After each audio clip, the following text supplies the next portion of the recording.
Ce que j'ai toujours trouvé dans la banque, c'est qu'il y a cette ouverture sur la macroéconomie, qui est un domaine qui m'intéresse. Et vous êtes aussi presque obligé aussi de suivre les enjeux politiques. Enfin, je pense que vous embrassez beaucoup de secteurs pour être un bon banquier.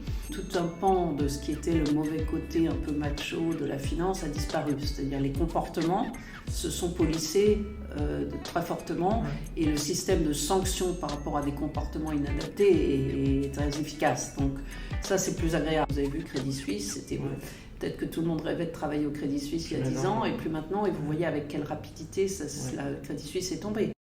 C'est en tapant « Les femmes dans la finance en France » sur Internet que je suis tombé sur une figure emblématique, Sophie Javary. Son voyage est celui d'une épopée moderne.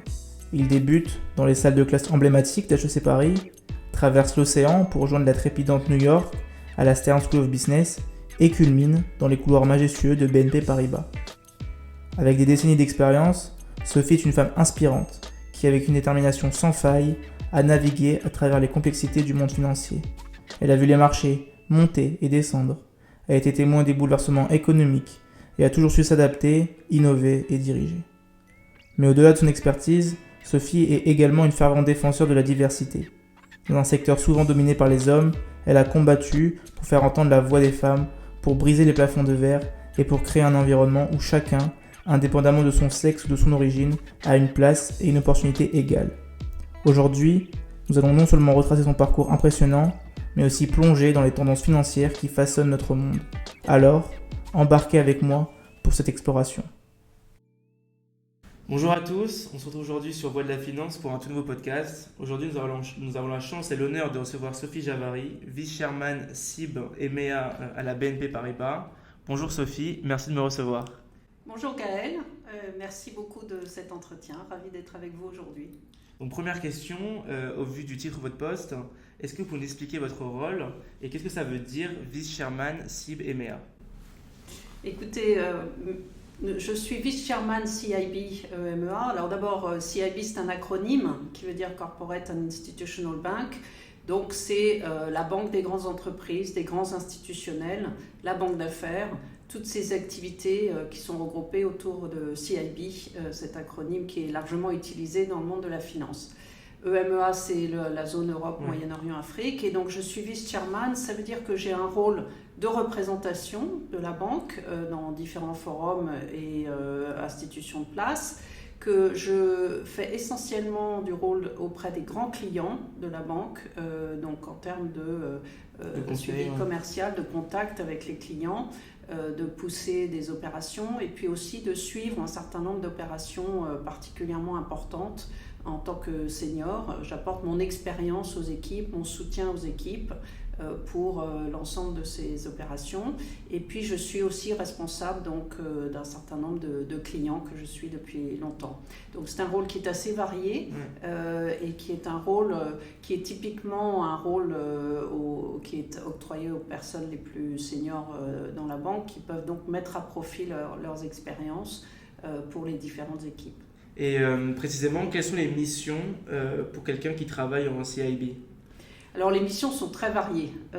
Donc il y a une grande activité chez CIB qui est l'activité que nous appelons Global Markets. Donc c'est l'activité de salle de marché d'échange, de couverture de taux, de même des activités sur matières premières. Donc des gens qui sont tous les jours sur les marchés pour faire du trading et pour agir pour le compte des clients.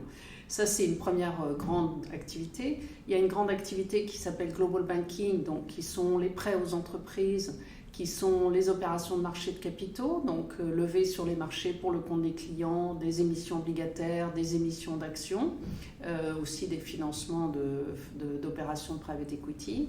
Des opérations plus complexes, on peut parler de titrisation, on peut parler de financement de projet, de financement export.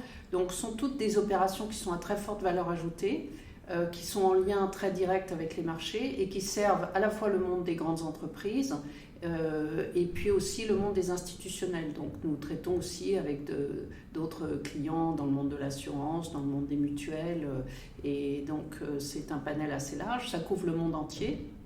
Dans ces métiers, c'est typiquement toujours très international et donc influencé très largement par par la macroéconomie et par les grandes tendances qui existent dans l'économie des entreprises. Et donc dans votre rôle, vous êtes vice-chairman de la zone EMEA. Moi, je suis dans cette zone qui regroupe finalement l'Europe, le Moyen-Orient et l'Afrique. On met finalement sous le même mot ces trois zones-là. Et pourtant, j'ai l'impression qu'elles ont des tendances économiques différentes. Est-ce qu'il ne faudrait pas finalement mettre chaque tendance en fait en valeur et donc les séparer? C'est une très bonne question. Alors nous avons trois grandes zones.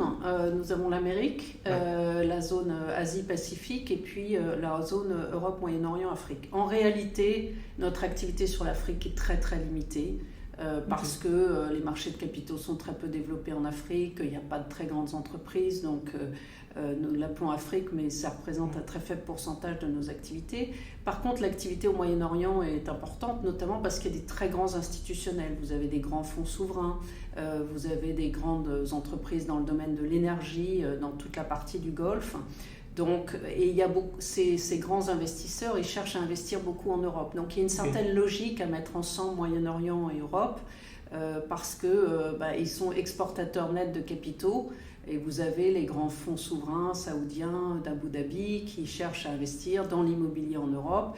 Donc le fait que nous regroupions sous cette même entité a une certaine logique en fait en termes de flux d'investissement. Bon, effectivement, en sachant que l'Europe représente quand même 80% de notre activité. Nous sommes la plus grande banque européenne de la zone euro et donc c'est l'essentiel de notre activité, c'est notre présence dans l'ensemble des pays d'Europe. Nous avons une présence qui est une présence domestique dans 3 pays, la France, l'Italie et la Belgique, mais nous sommes présents avec l'activité de CIB dans tous les pays d'Europe. Mais la place du Moyen-Orient, vous direz qu'elle tend à croître? Elle tend plutôt à croître, oui. Pourquoi ? Parce que d'abord c'est une zone qui croît très fortement. C'est une zone qui se modernise quand on voit ce qui se passe en Arabie Saoudite notamment. C'est une zone qui a une très forte croissance démographique et qui deviennent des hubs comme Dubaï par exemple, dans laquelle il y a beaucoup de... Donc, la zone Moyen-Orient, qui n'est pas exempte de risques, mais est une zone qui se développe aussi très, très activement. Et nous avons aussi une présence historique, qui était notamment celle de Paribas dans la région. Donc nous avons une très bonne réputation dans la région. Et donc, avec tout le recul que vous avez, comment est-ce que vous voyez le paysage de la banque d'investissement évoluer dans cette région-là ? Alors dans cette région-là, elle évolue avec la montée en puissance donc, de ces institutionnels que je vous décrivais et qui deviennent de plus en plus sophistiqués. Donc avant, ils n'investissaient que dans l'immobilier et dans des obligations d'État. Maintenant, ils cherchent à investir très largement en private equity en Europe. Ensuite, il y a des financements de projets, y compris d'ailleurs de financement de projets d'énergie durable, de désalinisation d'eau de mer. Enfin, il y a toute une sophistication assez grandissante en fait de cette zone. Et donc, elle est effectivement assez dynamique. Et comment la BNP, elle cherche finalement du coup à profiter de cette tendance-là? Comment elle cherche à s'implanter davantage encore? Écoutez, nous avons une présence historique, donc c'est essentiellement en ayant plus d'équipes, des équipes plus aguerries, plus sophistiquées. Il y a une demande assez forte et qui est d'ailleurs assez intéressante dans la région avec des gens qui sont locaux, qui sont de mieux en mieux formés.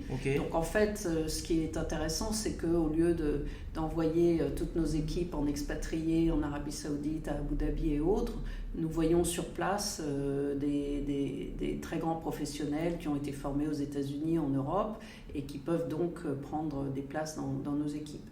Il y a une très grande diversité d'ailleurs des parcours internationaux dans cette zone de la région.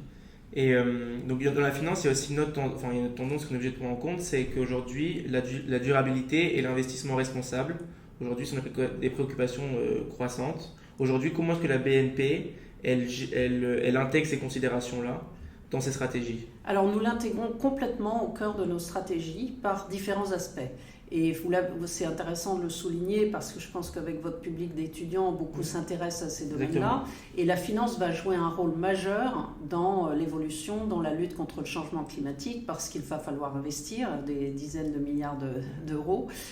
Il va falloir investir dans les bons projets, faire les bons choix, et puis sélectionner les acteurs qui vont pouvoir être porteurs de ces choix pour demain, dans l'hydrogène, dans à la fois le développement de transports qui soient moins consommateurs en énergie, de véhicules électriques, de batteries. Enfin, on sait que tous ces projets sont majeurs et sans banque et sans financeurs, on n'y arrivera pas. Donc nous sommes convaincus que nous avons un rôle majeur à jouer.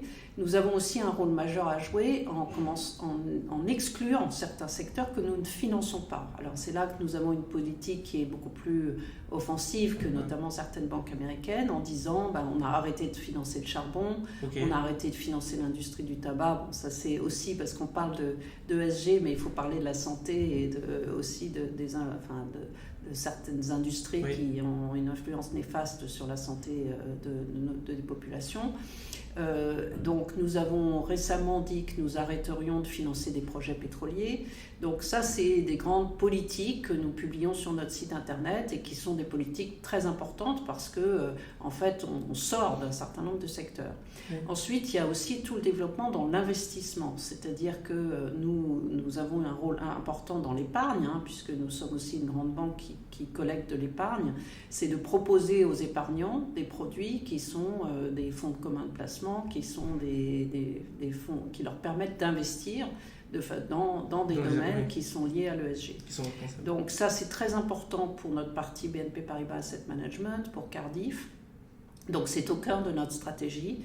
C'est un dialogue que nous avons avec nos clients et puis nous essayons aussi de détecter les acteurs de demain, c'est-à-dire d'être présents avec des startups. Donc on a financé une très grande usine de batteries, on finance des développements de systèmes de charge électrique.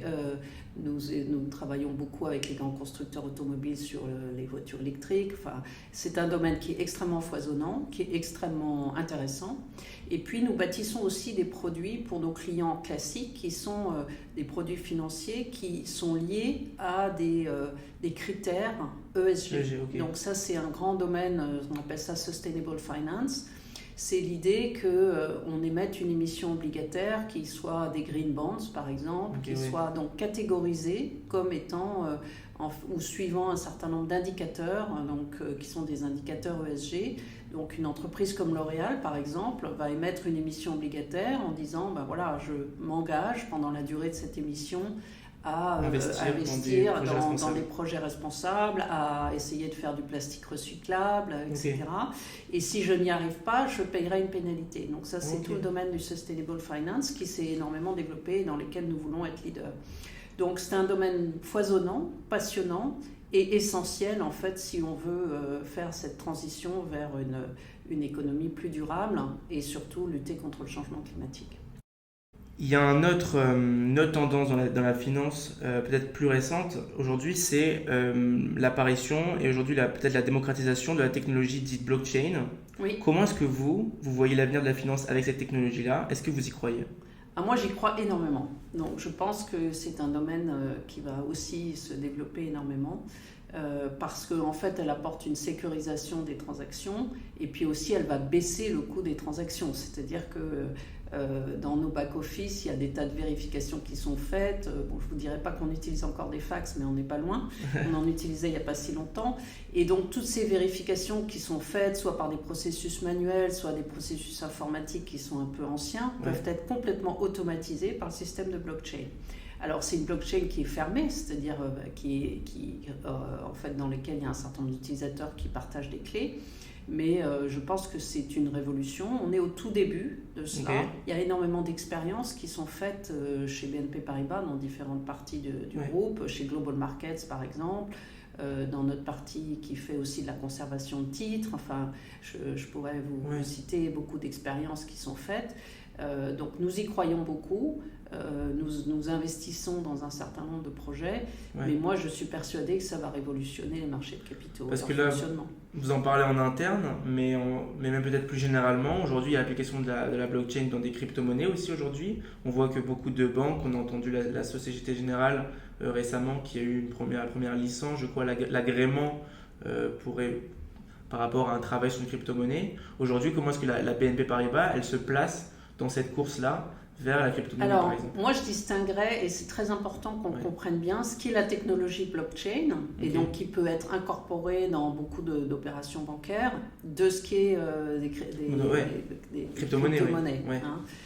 Parce que les crypto-monnaies, c'est un sujet d'abord qui est vaste, Exactement. qui utilise certes la technologie blockchain, mais qui est un produit ultra spéculatif, non régulé, on l'a vu avec ce qui s'est passé sur FTX, et qui présente des risques majeurs pour les épargnants. Donc en fait, si vous voulez, autant on peut être positif sur la technologie blockchain, autant BNP Paribas, en tant que grand acteur de la banque et de l'épargne, nous sommes extrêmement prudents et nous mettons plutôt en garde nos clients épargnants sur les risques que cela présente. Parce que pour l'instant, c'est un marché qui peut présenter des risques de fraude majeurs, qui sont des volatilités. Donc on ne peut pas, nous, BNP Paribas, censé gérer le risque et être un acteur, disons, de sécurité, puisque un grand acteur bancaire se doit d'être plutôt du côté de la prudence que du côté de l'audace créative en la matière de gestion d'épargne.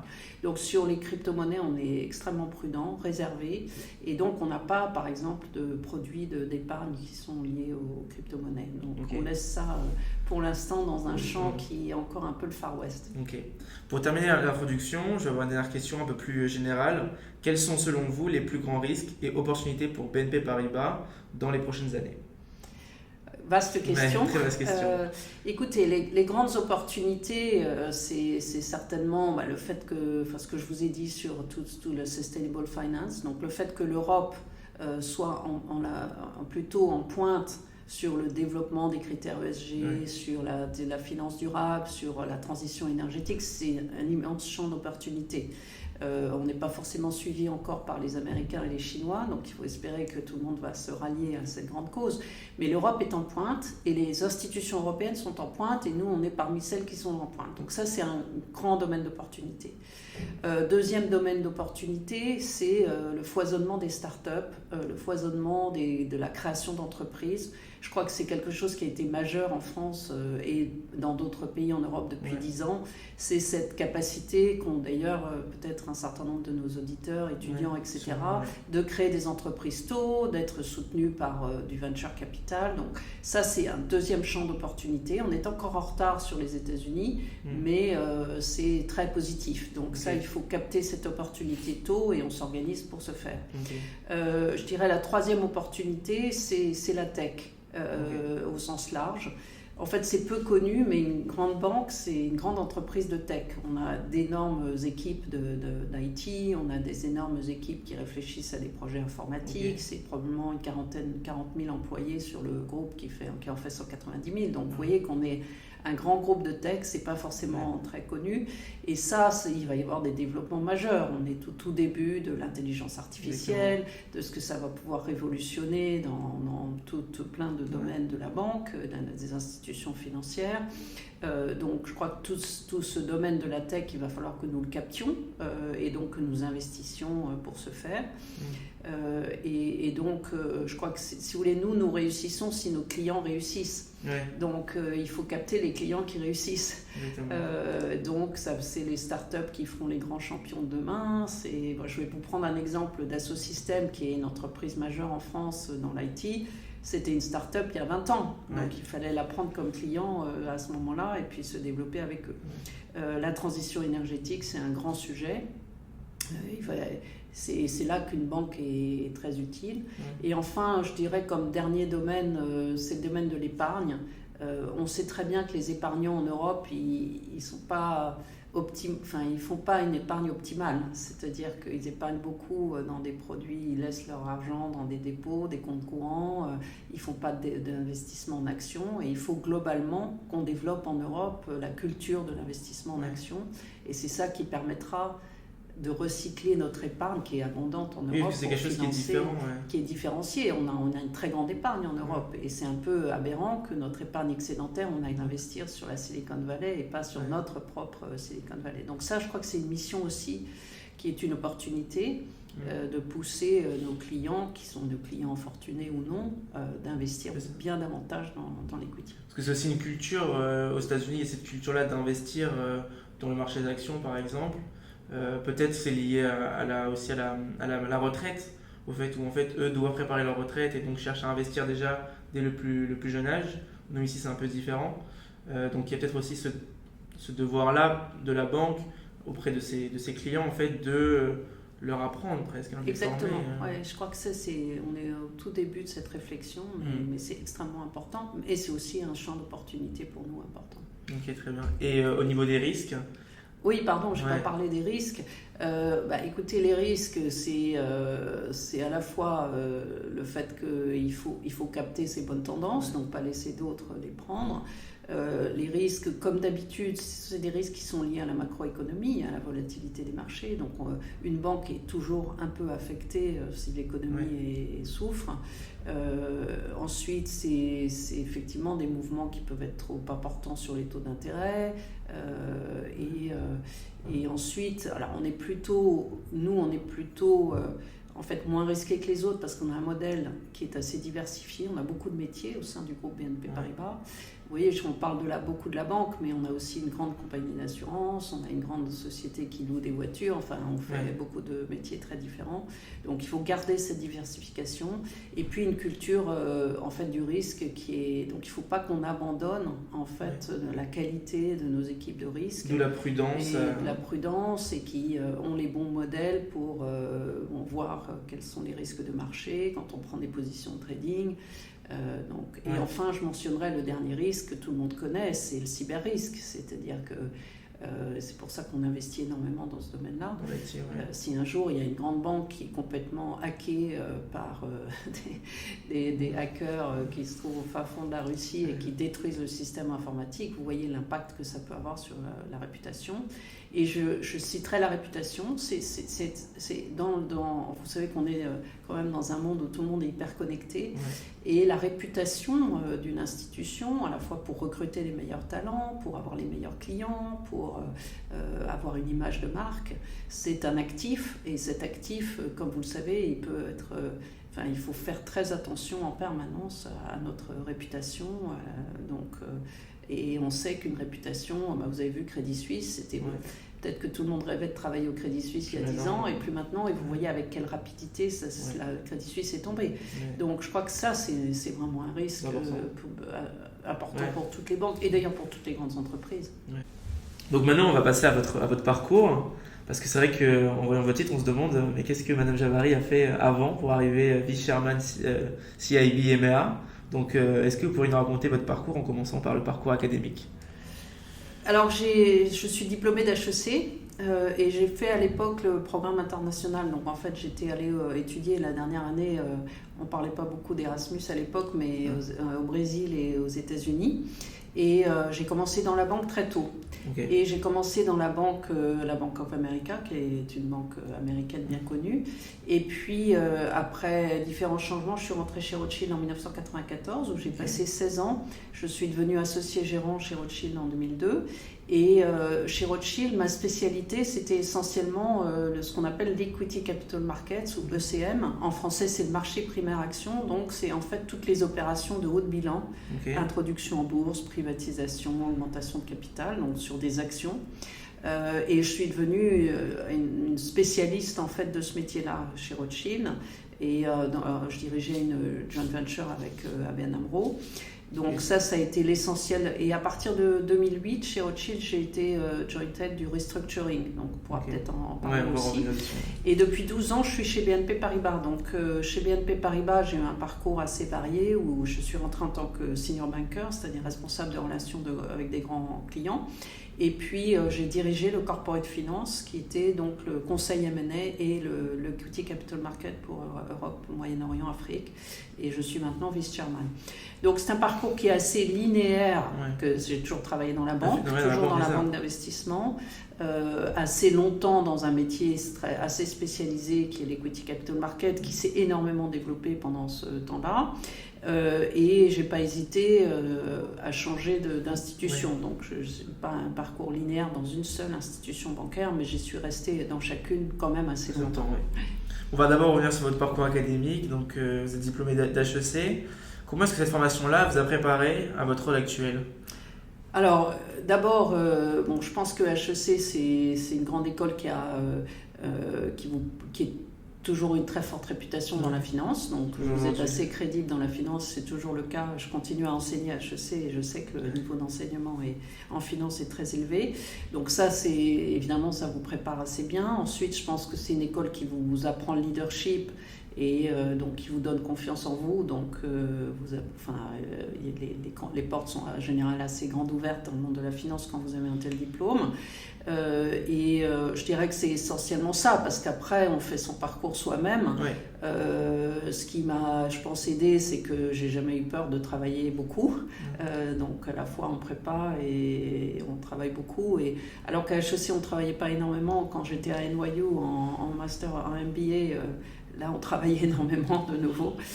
Donc je crois que la capacité de travail c'est un point essentiel. Donc puis des qualités, je pense, de résilience et puis d'ouverture à l'international. Donc c'est en ce sens que le parcours m'a...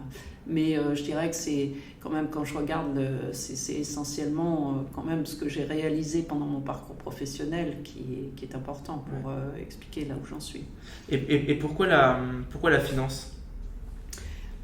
Pourquoi la finance ? Alors d'abord je vais vous raconter une anecdote, c'est quand je suis partie pour faire mon programme international, mon prof de finance de l'époque qui voulait que je fasse majeure finance m'a dit mais Sophie, vous ferez jamais carrière dans la finance. Donc il vous a challengé peut-être. Peut-être qu'il m'a challengé. Mais en fait, c'est plus que j'ai pu faire un stage à la Bank of America, ça m'avait beaucoup plu. J'ai trouvé que c'était un environnement très international. À l'époque, c'était aussi un environnement dans lequel vous étiez, la banque vous formait beaucoup, ce qui n'était pas le cas de toutes les entreprises. Et ce que j'ai toujours aimé dans la banque qui m'a attirée, c'est que quand vous êtes dans la banque, vous êtes obligé de rester très en ligne avec la macroéconomie.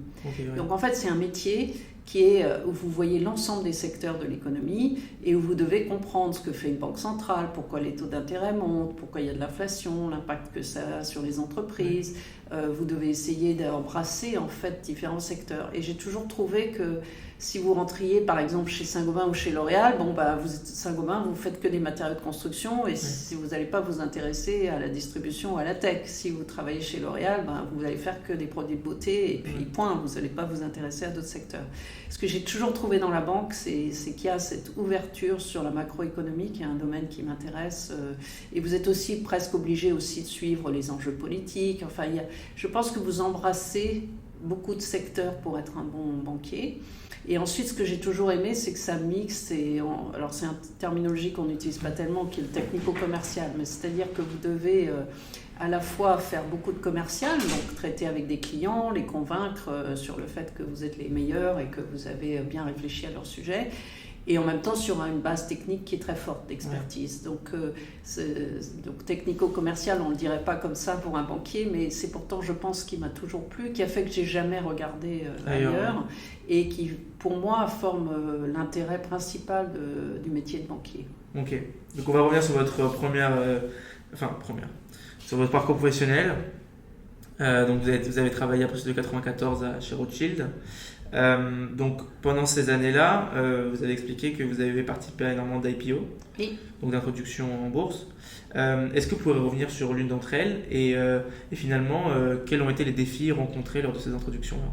Alors, effectivement, les introductions en bourse, d'abord, ce métier d'Equity Capital Markets s'est énormément développé, et s'est énormément développé en Europe pendant les années où j'étais chez Rothschild, à la faveur des privatisations. Donc, je pense qu'on a un peu oublié, parce que ça fait peut-être pour vous partie de l'histoire ancienne, Mais vous avez eu toute une tendance de Margaret Thatcher, de Édouard Balladur, des privatisations, qui a été... Et pour cela, il fallait, pour privatiser les entreprises, développer les marchés de capitaux actions. Donc ça a été une énorme tendance sur laquelle moi j'ai énormément travaillé. Donc en fait, grand nombre d'introductions en bourse que j'ai réalisées, sur lesquelles j'ai travaillé, c'était des privatisations. Okay. Donc ça c'est...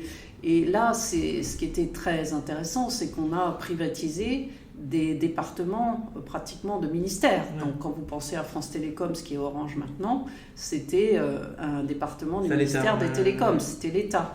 EDF, c'était un EPIC qu'il a fallu transformer en société anonyme, qu'il a fallu porter ensuite sur les fonds baptismaux. Donc je dirais que c'est plutôt ces opérations-là qui m'ont marqué parce qu'elles étaient extrêmement complexes. Parce qu'il fallait effectivement partir de zéro et puis transformer complètement ces entreprises. Vous imaginez que Orange, c'était en fait des fonctionnaires qui tout d'un coup se sont trouvés dans une entreprise privée. On peut parler de, par exemple, la privatisation d'Air France, on peut parler... Donc toutes ces opérations m'ont beaucoup marqué. Ensuite, il y a eu aussi des vagues d'introduction, ça m'a beaucoup marqué dans les années 2000. Il y a eu tout le nouveau marché et toutes des introductions en masse en fait de start-up, de sociétés qui étaient toutes juste créées. C'était le début d'Internet. C'était la bulle Internet. Et là, moi j'ai réalisé à l'époque, on était très bien placé chez Rothschild pour ces opérations. Et ça m'a marqué parce qu'on accompagnait des entrepreneurs qui étaient jeunes, dynamiques, qui étaient sur des très fortes croissances, des métiers nouveaux qu'il fallait expliquer en bourse. Donc ça, c'est aussi des opérations très marquantes. Et donc au cours de ces 16 ans chez Rothschild, vous avez expliqué, vous avez été coordinatrice dans la restriction de la dette en Europe. Est-ce que vous pouvez revenir sur cette expérience-là ? Oui. Alors en 2008, vous vous rappelez, c'est la grande crise financière. Donc tout s'effondre, Lehman Brothers, et là il n'y a plus de marché bancaire, plus de marché de dette, et vous avez énormément d'entreprises qui se retrouvent confrontées à des crises majeures. Et ce qui s'est passé à l'époque et auquel Rothschild a contribué, et ce que j'ai fait à l'époque, c'est qu'on a importé des États-Unis des techniques qui avaient été développées en fait très largement sur le marché américain de restructuring, donc de Chapter 11. Il y a eu des changements très importants qui ont été faits dans les lois sur les faillites en France avec la sauvegarde qui est en fait le Chapter 11 à la française. Donc ça a été, et il a fallu en fait faire à toute vitesse pour importer ces techniques-là, à la fois en droit et en process bancaire, pour éviter des faillites en masse. Et c'est ça ce qui m'a marqué. Alors surtout, il y avait beaucoup de LBO, c'est-à-dire des opérations qui avaient été faites avec un fort niveau de levier, qu'il a fallu restructurer, réaménager, et avec des séries d'opérations. Donc ça a été de 2008 à 2011 ce que j'ai fait très largement. Et je me suis beaucoup appuyée sur une restructuration majeure sur laquelle j'avais travaillé avant, qui était la restructuration de France Télécom. France Télécom a été quasiment en faillite, vous savez, en 2004-2005, je sais pas si ça date aussi un peu, mais il a fallu réaliser une augmentation de capital de 15 milliards d'euros à l'époque, on a atteint des records, l'État y a contribué, et j'avais beaucoup travaillé aussi sur cette restructuration de France Télécom. Donc ce qui m'a marqué, c'est qu'en fait, on peut sauver les entreprises en difficulté quand c'est un sujet de dette et que derrière l'entreprise a un projet industriel qui tient la route, et que ce qu'il faut, c'est mettre l'ensemble des acteurs, actionnaires, créanciers autour de la table pour en fait remettre l'entreprise sur des bons rails. Et pour ça, il faut avoir des process donc organisés avec des banques conseils qui représentent les différentes parties autour de la table. Et c'est ce que finalement on a fait et pour laquelle il fallait des indépendants comme Rothschild ou Lazard pour pouvoir agir, puisque en fait une grande banque comme BNP Paribas ou autre, elle est créancière et donc elle ne peut pas être conseil dans ces opérations. Donc il y avait besoin de conseils indépendants. Donc ensuite, vous êtes allé, l'année d'après, enfin non, même la même année, vous êtes allé à la BNP Paribas. Et donc vous étiez toujours, finalement, vous avez un regard en fait sur j'ai vu sur le M&A et le CM aussi. Oui. On va parler un peu de l'ECM et de l'actualité. Donc on sait que l'IPO c'est un produit phare de l'ECM. En 2021, il y a eu un boom des IPO, donc peut-être du rattrapage aussi post-Covid. 2022, c'était bien plus calme. 2023, encore plus calme, surtout en Europe. On a vu que ça a été pas mal drivé par le Moyen-Orient. Aujourd'hui, selon vous, quelles sont vos vues de la réouverture en fait, de ce marché-là en Europe? Et s'il n'y a pas de réouverture, est-ce que vous ne pensez pas que ça se joue finalement ailleurs qu'en Europe? Excellente question, merci beaucoup. D'abord, le marché des introductions en bourse, il est assez volatile. Donc, on voit des années où il y a énormément d'opérations et puis des années qui sont plus calmes. Ce n'est pas nouveau le fait que le marché se ferme. Et effectivement, 2022-2023, le marché s'est quasiment fermé dans un contexte de guerre en Ukraine, d'inflation, de hausse des taux d'intérêt. Donc, on est très dépendant. Et quand je parlais de macroéconomie, ce marché, il est très lié à deux choses. L'allure des taux d'intérêt, donc le fait que les gens veulent investir en actions, et la volatilité des marchés. Quand les marchés sont très volatiles, il y a peu d'introduction en bourse. Okay. Donc il faut une certaine stabilité et je pense qu'il faudra que les investisseurs voient qu'on a atteint un plateau dans la hausse des taux d'intérêt pour que massivement ils réinvestissent le marché action et qu'on voit et qu'ils réinvestissent dans des introductions en bourse. Donc on est assez dépendant du flux des investisseurs. On a beaucoup de candidats qui voudraient s'introduire en bourse, mais en face il faut qu'il y ait des gens qui achètent des actions et ce sont des investisseurs. Donc nous on est assez optimistes sur le fait que ça va revenir en 2024. On a beaucoup de très belles entreprises qui veulent aller en bourse. Il faut aussi que les valorisations soient les bonnes et quand les valorisations sont trop élevées, les investisseurs hésitent parce qu'ils ne veulent pas faire de pertes sur leur investissement. Il faut aussi qu'on ait un marché des capitaux qui soit unifié en Europe. Donc on travaille beaucoup, et ça c'est quelque chose que je fais pour le compte de la banque, sur toutes les réformes qui doivent être faites sur les marchés de capitaux. On parle de Capital Market Unions, vous savez, au niveau européen, pour réformer nos marchés pour qu'ils soient aussi dynamiques que les marchés américains. Le marché américain, d'ailleurs, des IPO souffre aussi depuis 2022-2023. Donc ça, il faut des réformes sur le marché européen. On parlait de la culture equity, il faut aussi qu'il y ait des épargnants qui investissent plus en actions. Et parce que je pense que les candidats à la bourse, on en aura. On en aura forcément si ces conditions sont réunies. Donc moi, je suis assez optimiste. Il y a des besoins de financement qui sont importants. Il n'y a plus tellement de privatisation. Ensuite, je pense que si vous voulez, vous aviez quelque chose il y avait un barycentre en fait de la finance en Europe qui était beaucoup la place de Londres. Depuis le Brexit, Londres perd beaucoup de son lustre. Paris gagne, ce qui est très positif pour nous, pour la finance de l'Union européenne et la finance française. Et Paris est bien positionné. Donc, on aura aussi la concurrence du Brexit. Alors, vous parliez du Moyen-Orient. Il y a pas mal d'opérations, effectivement, au Moyen-Orient, parce qu'il y a beaucoup de capitaux. Et là, il y a encore des privatisations, parce que c'est souvent, dans certains pays, il y a des grandes entreprises qui sont encore détenues par l'État. Donc on verra certainement des opérations au Moyen-Orient qui seront drainées, qui draineront l'épargne locale. Mais ce qu'il faut absolument, c'est que l'Europe effectivement retrouve un marché d'IPO dynamique, de fonds d'investissement dynamique, et qu'on construise un écosystème qui soit aussi fort que celui du financement de la Silicon Valley et du financement américain. Parce que vous dites aussi qu'il faut qu'il y ait du coup des personnes qui investissent, qui achètent des actions. Moi, par exemple, en tant que petit porteur, j'ai pas vu beaucoup d'IPO, mais moi, par exemple, le bel exemple, c'est la FDJ, qui a très bien réussi son entrée en bourse.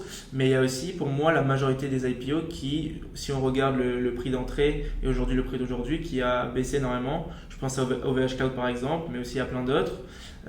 Aujourd'hui, est-ce que c'est pas trop compliqué pour une entreprise de rentrer en bourse et finalement d'attirer ces investisseurs-là, parce que en voyant finalement les exemples, on voit que ça baisse souvent. Alors effectivement, je pense qu'il faut s'introduire à une valorisation qui attire les investisseurs et puis qui permet de les attirer dans la durée. Donc Française des Jeux, vous avez parfaitement dit, c'est une très belle réussite et c'est une très belle réussite qu'on est très heureux d'avoir accompagné. Donc moi j'ai travaillé là-dessus en tant que conseil du gouvernement. On vient de les accompagner par une opération qui a été annoncée ce matin, où ils achètent l'équivalent en Irlande. Donc grâce aux capitaux qu'ils ont, grâce à la visibilité de l'introduction en bourse, ils peuvent faire cette grosse acquisition. Alors après, dans la tech, il y a eu, comme vous le savez, une baisse des valorisations aux États-Unis, comme on est en train de récupérer petit à petit. Mais donc il faut distinguer ce qui est la baisse des marchés de ce qui est propre à une entreprise donnée. Mais c'est notre travail effectivement de pouvoir amener en bourse des sociétés pour qu'elles puissent avoir une valorisation qui soit efficace dans la durée. Et OVH, je suis sûre qu'ils vont retrouver très vite, parce que c'est une très belle entreprise qu'on est aussi heureux d'avoir accompagnée, ils vont retrouver très vite leur cours d'introduction en bourse. Donc je crois qu'il faut continuer à développer ça. Donc je travaille beaucoup sur la place financière de Paris pour qu'on ait des pratiques sur les IPO qui permettent effectivement des opérations réussies. Ok. Donc il y a un autre secteur où vous avez aussi ce regard-là avec énormément d'expérience, c'est le M&A. Oui. Donc selon vous, avec les tendances actuelles, quels sont les secteurs aussi d'entreprise qui vous semblent les plus intéressantes pour les opportunités de M&A? Alors les deux secteurs qui dominent en fait le M&A actuellement, c'est la tech et donc la tech au sens large, on peut mettre beaucoup de choses. Le deuxième secteur, c'est la santé. Donc il y a énormément en fait de grands groupes de pharmacies qui acquièrent des biotech, il y a énormément d'opérations dans le secteur du service à la santé. Et je citerai un troisième secteur qui va se développer, c'est la transition énergétique. Donc, où il y aura vous avez peut-être vu, il y a une opération sur RN qui a été annoncée récemment. Nous, on avait accompagné la cession de Green Yellow, qui est un des grands acteurs de l'énergie renouvelable à Ardian. Donc, je dirais, ces trois grands secteurs vont, à mon avis, dominer le secteur du M&A. Et sur votre longue expérience, est-ce que vous pouvez partager avec nous une transaction M&A qui vous a particulièrement marqué, qui a été réussie, toute innovante? Alors c'est une opération qui date un petit peu, mais je pense que c'était intéressant parce que c'était la première fois qu'on faisait une OPA pour le compte d'un groupe français sur le marché de Hong Kong. Donc L'Oréal avait acheté Magic Holdings à Hong Kong. Et donc on a réalisé cette opération qui avait beaucoup de caractéristiques intéressantes. À la fois c'était une OPA sur une société qui était déjà cotée en bourse. Donc d'où une complexité additionnelle. Ensuite c'était cross-border, donc entre la France et l'Asie. Donc ça c'est des opérations qui sont passionnantes, qu'il faut préparer dans un détail et une minutie considérable. Donc ça c'est chez Rothschild? Ça c'était chez BNP Paribas. Chez BNP, ok. Oui, il y a quelques années. Okay. Mais plus récemment, ce matin, j'étais très contente de voir l'opération de Française des Jeux, de FDJ, qu'on a accompagné. C'est une belle entreprise. Donc maintenant, on va passer à la fois à questions. Donc c'est des questions qui ont été posées par des étudiants des écoles de commerce, des grandes écoles, et par des professionnels qui sont intéressés par le monde de la finance. Donc tout d'abord, il y a une première question, on va dire, sur la finance. Comment est-ce que votre expérience dans la restructuration de dette aujourd'hui, elle influence votre vision des défis financiers actuels? Alors mon expérience, vous avez peut-être vu aussi dans les journaux ce matin l'annonce par Casino qu'ils avaient obtenu un accord avec leur créancier, avec M. Kretinsky, qui va donc reprendre l'affaire. Cette expérience m'est très utile dans un dossier comme Casino sur lequel je viens de travailler. Moi, ce qui me frappe, si vous voulez, c'est à la fois le fait que la dégradation d'une situation peut être très rapide. Ça, c'est une leçon que j'en tire. Sur les casinos, il y a 18 mois, ça allait à peu près, assez bien. Il y avait un niveau de dette, mais on pensait que c'était soutenable. Et donc, ça peut aller très vite. Je crois que ça, c'est dans le monde moderne où à la fois les analystes, les agences de rating, tout le monde réagit beaucoup plus vite. La dégradation peut être assez subite. Donc ça, c'est la première leçon. La deuxième leçon, c'est que il faut s'organiser en fait également très rapidement. Et donc rentrer dans un process dans lequel les sujets d'évaluation, les sujets de bien répartir la valeur entre les différentes parties est assez clé. Donc ça se rapproche du M&A de ce point de vue-là. Et le troisième point, c'est que ça m'a donné, je pense, une sensibilité au risque en fait, et donc au risque du métier de banquier. Le banquier, il prête beaucoup d'argent, il a juste une marge sur le taux d'intérêt, donc il faut être très vigilant en fait sur la façon dont on structure les opérations. Et donc il y a des aspects techniques auxquels je fais probablement plus attention. Donc maintenant, on va se pencher sur notre facette donc, de vous. Donc vous participez à de nombreux événements pour promouvoir la mixité, promouvoir les femmes dans le secteur financier. En quoi votre expérience personnelle, peut-être pour commencer, a-t-elle influencé votre engagement? Alors, merci, parce que pour moi, c'est un combat qui ne cesse pas. Si vous voulez, d'abord, je milite pour la mixité, pour l'égalité à tous les niveaux.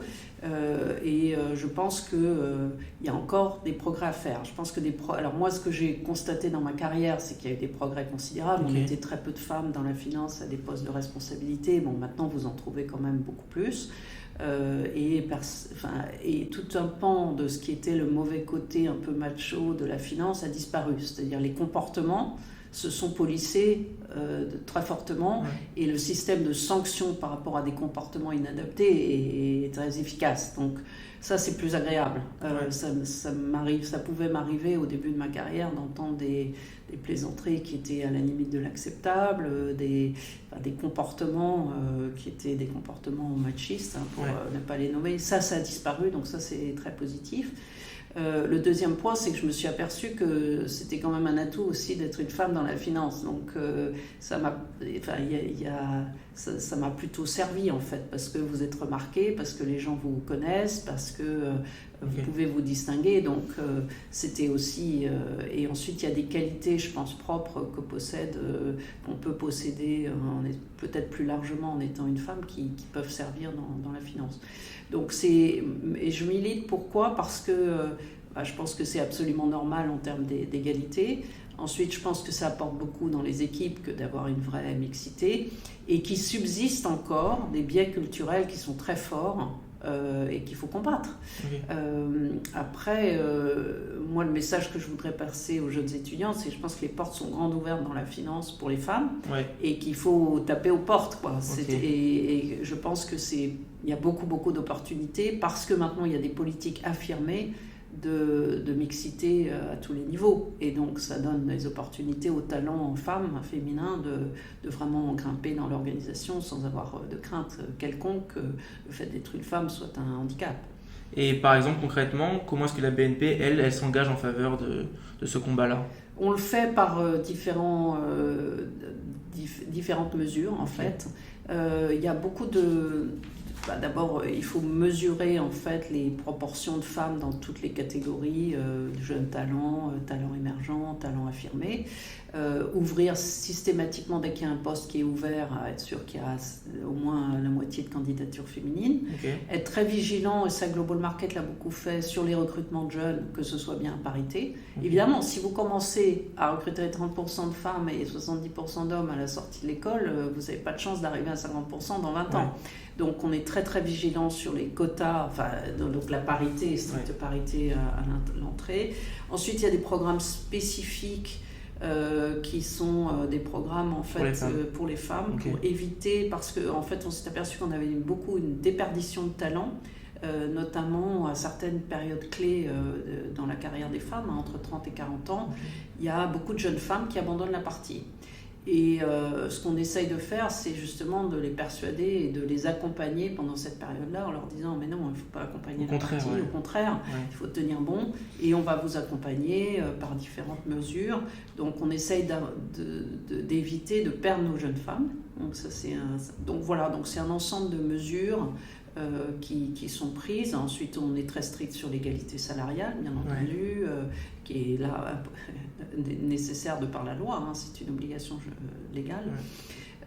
Donc voilà, et ensuite on essaye de mettre en valeur, alors il y a un réseau féminin par exemple, on essaye de mettre en valeur, de faciliter des systèmes de mentoring. Il faut faire beaucoup de choses pour y arriver. Maintenant, BNP Paribas, on a beaucoup de femmes qui dirigent des grandes activités, donc on essaye de démontrer justement, à la fois à l'interne et à l'externe, que nous avons des femmes à des postes de très haute responsabilité. Maintenant, on va aussi, je vais vous poser des questions qui ont été posées par des étudiants, parce que il y a aussi des étudiants qui nous écoutent. Donc, une question qui est revenue, c'est quels sont les domaines d'études et les compétences que vous pensez être particulièrement pertinents pour les professionnels de la finance aujourd'hui, compte tenu de l'évolution de ce secteur-là? Alors moi, j'ai l'habitude, quand je parle aux jeunes professionnels chez nous ou à des étudiants, de leur dire qu'il y a 30 ou 40 ans, ce qui était clé pour être dans la finance, c'était d'être bilingue en anglais. Parce que si vous n'étiez pas bilingue en anglais, vous n'y arriviez pas. Maintenant, je pense qu'il faut être bilingue en tech. C'est-à-dire qu'il faut absolument être pertinent dans les domaines de la tech. Vous avez cité la blockchain, l'intelligence artificielle, la data. Tous ces sujets-là, ils doivent être maîtrisés. Il ne faut pas considérer que c'est absent du domaine de la finance. Ça fera partie du domaine de la finance. Donc ça, c'est, je pense, un point essentiel. Et ensuite, la deuxième chose, c'est qu'il faut maîtriser en fait les techniques et les technologies propres à la finance. Donc il ne faut pas hésiter à investir dans la maîtrise des sujets de valorisation, dans les sujets les plus techniques de la finance. Ok. Donc on arrive à la fin de cette interview. On a l'habitude, nous, de laisser la parole à l'invité. Donc est-ce que vous auriez un dernier mot, le mot de la fin, un dernier conseil pour les auditeurs? Écoutez, merci d'abord à vous, Gaël, parce que je crois que c'est une très bonne initiative que ce podcast. J'ai parlé de la tech, donc je pense que ça c'est un domaine qui est important. Le deuxième message, c'est de toujours garder une éthique irréprochable. Je pense que c'est très important d'avoir toujours à cœur d'avoir un certain nombre de valeurs sur lesquelles on ne dérogera jamais. Et l'aspect de la morale et de l'éthique qu'on n'aborde pas forcément assez dans les grandes écoles, mais je pense que c'est très important. Et je relierai ça au sujet de la réputation. On a parlé de la réputation d'une institution, mais il faut toujours que, individuellement, vous vous rappeliez que votre propre réputation est ce qui est fait votre principal actif. Et une réputation, ça se construit très jeune, ça se construit selon différents axes, qui est la réputation d'être travailleur, la réputation d'être réactif, la réputation d'être intelligent. Enfin, tout le monde ne peut pas posséder toutes les qualités, mais je pense que dans le public qui nous écoute, tout le monde peut trouver chacun 3 qualités essentielles. Et ces qualités, il faut les cultiver. Et veiller à ne pas la détruire par des comportements inadéquats. Ensuite, essayer de construire, grâce à cette réputation, un réseau de contacts. Je pense qu'on peut très jeune, en fait, cultiver ces réseaux de contacts. Et il ne faut pas hésiter à le faire très jeune. Je pense, moi, je suis frappée parmi les étudiants stagiaires ou que je côtoie. Il y en a qui, très intelligemment, cherchent à rentrer en contact avec des seniors, maintiennent les liens. Quand vous avez fait un stage quelque part, d'envoyer un mail tous les 6 mois à la personne pour qui vous avez fait un stage en la tenant au courant, si vous êtes à l'étranger, que vous devenez de votre carrière. Donc essayez le plus possible de profiter en fait des instants que vous avez, de côtoyer des gens plus seniors. Je pense les gens sont toujours ravis de transmettre leur expérience, et je suis frappée qu'il y a très peu de jeunes qui osent frapper à la porte, demander des conseils ou qui maintiennent les liens. Moi, j'ai des stagiaires que j'ai eus il y a 10-15 ans et qui continuent à m'envoyer un petit mot au moment des vœux ou des choses comme ça.